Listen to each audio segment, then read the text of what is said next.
Ladies and gentlemen, would you please take your seats as this afternoon's stand event is about to begin. Thank you.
If you'd like to make your way in, we're about to begin shortly to continue our whole exercise in talking much louder than the West Midlands. So if you're wanting to come in for the 3 o'clock, please take your seats. We are going to have about 45-minute discussion, so it's future-proofing investments delivering for Generation Alpha. Now, I don't know about you, I'm completely lost now on whether we're on the Gen Z, X, Y, but either way, they're all a lot younger than basically anyone in the room, and we really need to get our thinking caps on about what they actually want. So to begin the session, the guys at NOMA have actually gone to the horse's mouth and are talking to some of those kids about what they want. So we're going to have a little video, and then I'm going to welcome up our brilliant panel. So thank you very much.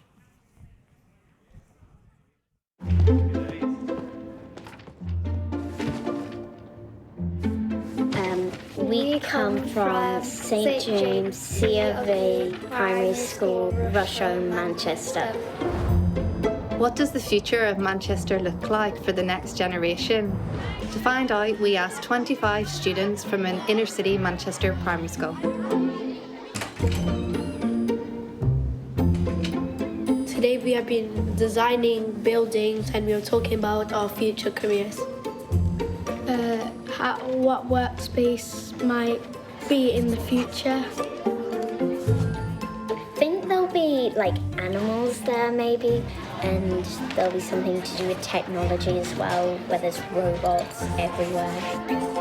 And the robots also give you snacks, and they give you encouraging words every 2 hours. We had a pool and a gym.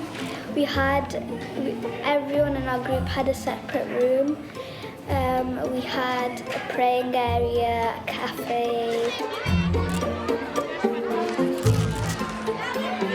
We had like some children's and some games. We also had a roof terrace, which was like a garden, and all the food from the garden was used in the cafeteria, so it was sustainable.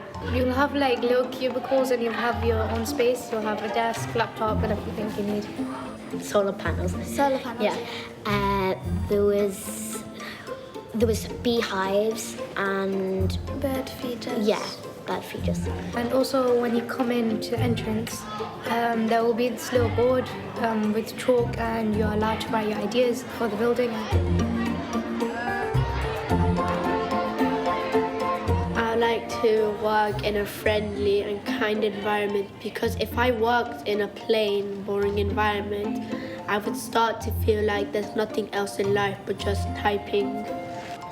So we had a pool and a gym because that when you're like feeling down, doing something active can really help with your mental health and your well-being. I would like to work in a friendly environment as well, because everyone will cheer me up if I'm down, and they will help me if I'm struggling with my work. I imagine that I'll travel to work using a train.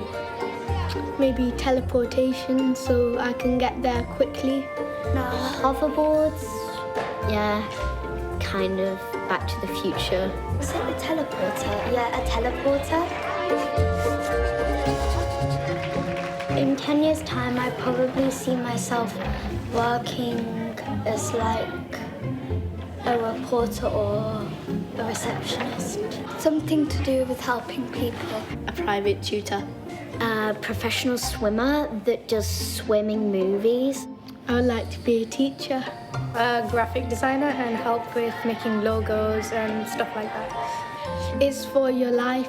It's like your destiny to do something good.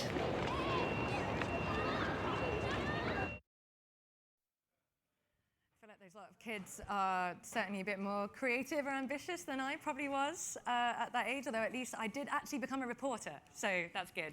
Now, many faces here that will be familiar to you, but I'd like to welcome up our wonderful panel, whose names are also not on the screen. So you'll have to pay attention to me. So we have Rebecca Heron of Manchester City Council, Dan Hyde of NOMA, Rachel Haugh from SimpsonHaugh, David Hilton of MIDAS, and Jane Healey-Brown of Arup. Please grab a seat. No round of applause.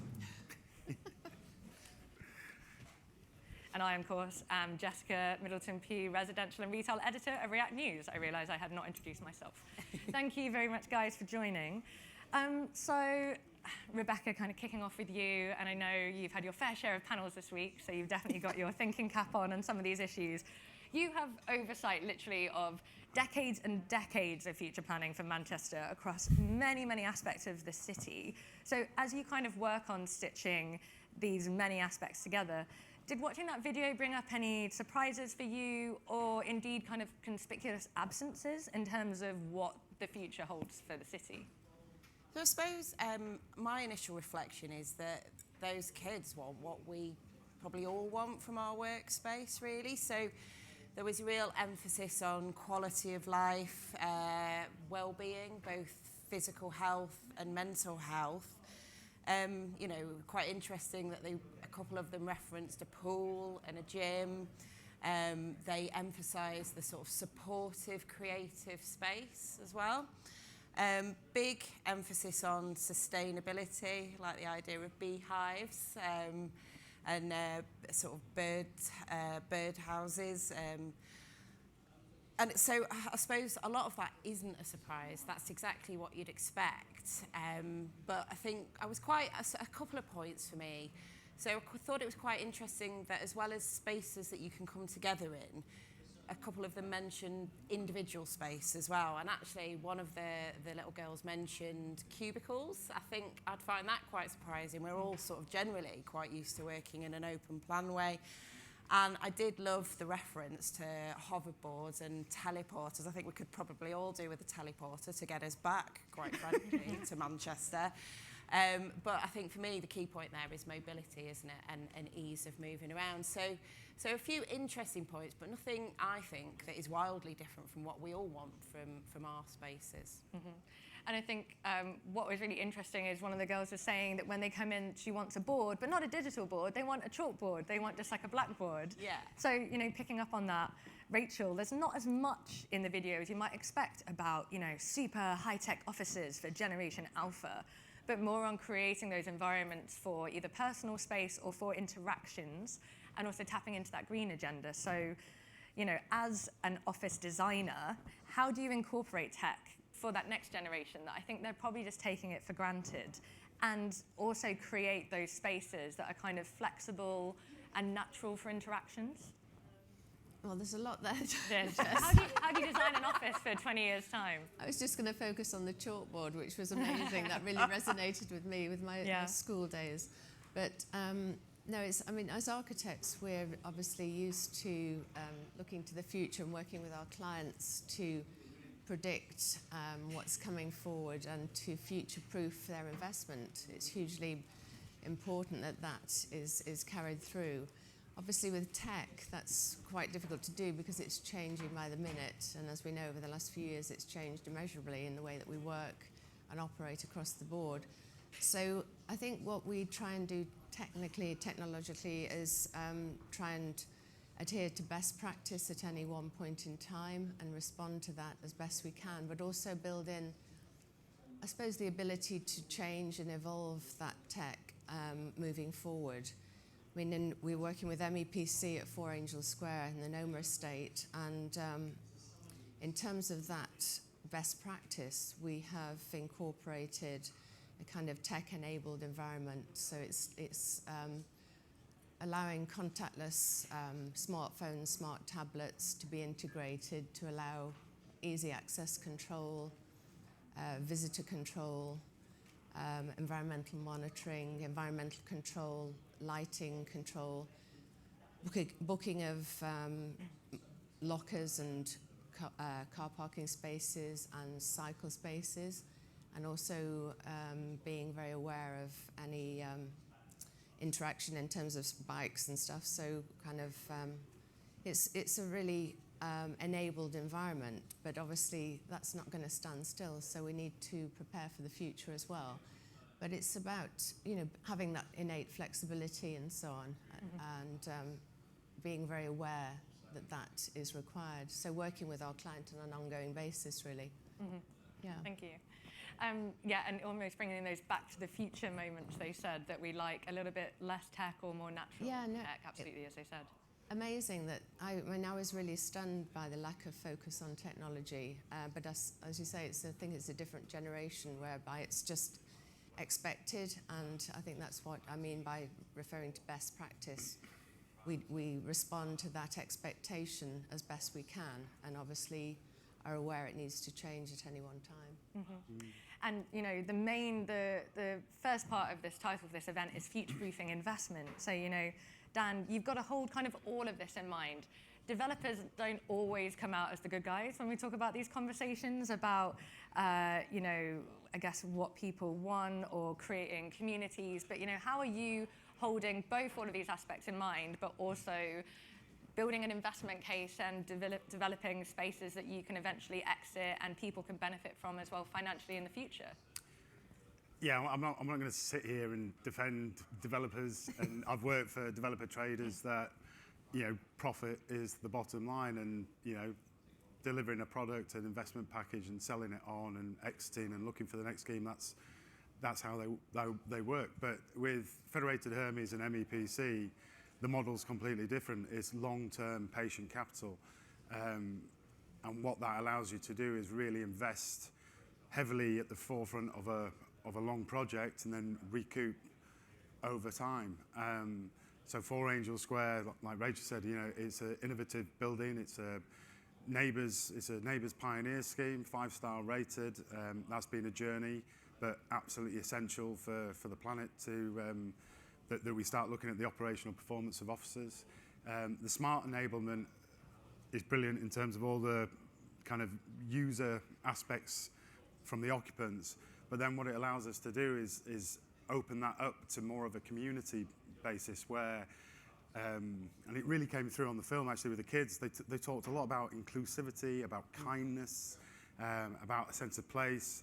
And that smart enablement really allows you to do that, you know, as a community, as a building first and foremost, but then as a community.